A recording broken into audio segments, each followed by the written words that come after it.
दोस्तों नमस्कार। क्या हिंदू समर्थक और हिंदू विरोध की राजनीति का असर अब विपक्ष पर पड़ने लगा है? कांग्रेस भले अभी इससे दूरी बनाकर रख रही हो, लेकिन चुनावी राज्यों में विपक्षी पार्टियां बीजेपी को टक्कर देने के लिए उसी के एजेंडे पर चलने लगी हैं, लेकिन थोड़ा संतुलन साधते हुए। उधर पश्चिम बंगाल चुनाव से पहले पीएम मोदी एक बार फिर धार्मिक पहचान को मजबूत करने में जुट गए हैं। जो अयोध्या में श्री राम मंदिर के बहाने बीजेपी ने किया, वही अब गुजरात के सोमनाथ मंदिर के जरिए राजनीति के केंद्र में लाया जा रहा है। सोमनाथ में 1000 साल पुराने इतिहास, आस्था और पुनर्निर्माण की कहानी को प्रधानमंत्री नरेंद्र मोदी ने आज की राजनीति से जोड़ा है और सीधे वार किया है पश्चिम बंगाल की राजनीति पर।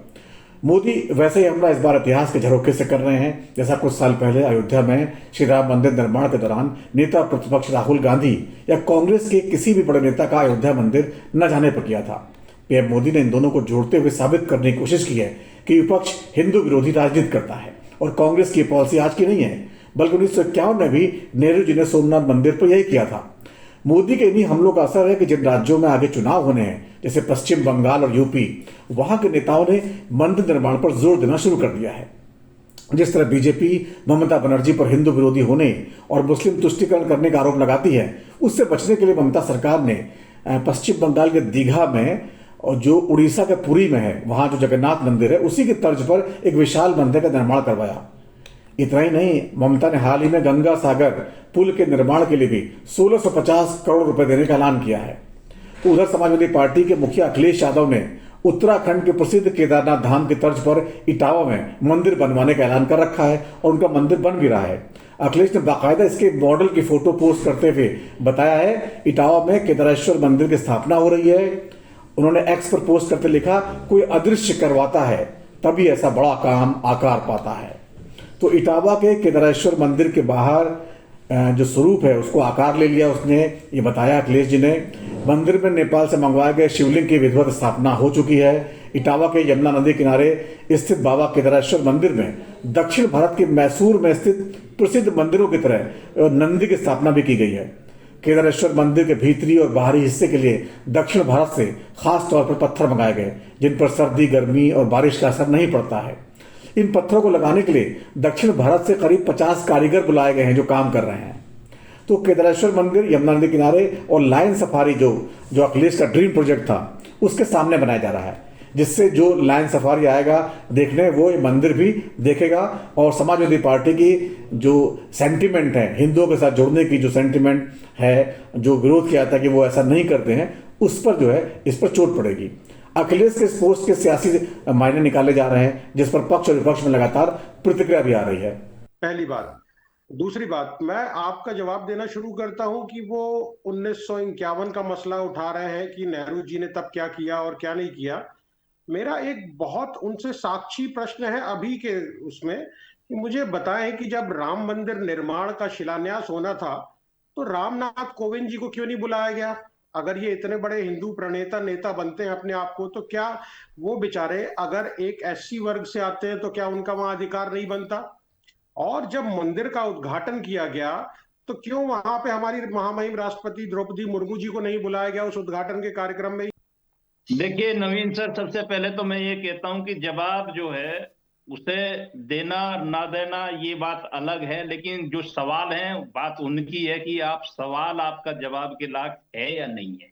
पहली बात तो ये कहता हूं मैं। दूसरी बात, जिस तरह से कांग्रेस के साथियों ने मुर्दे उखाड़े हैं गड़े हुए, अगर यहां डिबेट चलेगी तो आपका तो पूरा समय खत्म हो जाएगा। ये कह रहे एक बता दीजिए मुझे, मैं इन्हें सैकड़ों बताता हूं कि बाबर की कब्र पर पूरा खानदान कांग्रेस खड़ा होकर फातिमा पढ़ता है। आप क्या बात कर रहे हो? जाते हो आप? धर्म का विरोध सिर्फ एक मंदिर का ही तो किया आपने, और मस्जिदों की बात मैं करता नहीं, किसी की बात मैं करता नहीं।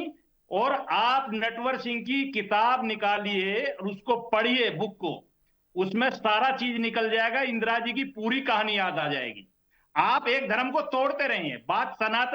आप बात सनातन की करिए, राम मंदिर की करिए, धर्म की। मैं नहीं कह रहा कि आप जाइए, ये देश चाहता है वो हो रहा है। हम मंदिर जा रहे हैं या मंदिर बना रहे हैं, उसका सवाल हम जवाब उनको उसका हमको मिल रहा है। 2014 के बाद ये सनातनी जागा है और ये उन कार्यकलापों को जो देश के साथ गद्दारियां हुई हैं, धोखे हुए हैं, जो अल्पसंख्यक की बात करते रहे। मैं तो मुसलमान हितैषी भी नहीं कह रहा। तो इससे पहले पश्चिम बंगाल के सीएम ममता बनर्जी ने दीघा में जगन्नाथ मंदिर बनवाया था। पिछले साल अक्षय तृतीया के दिन खुद इसके प्राण प्रतिष्ठा में शामिल हुई।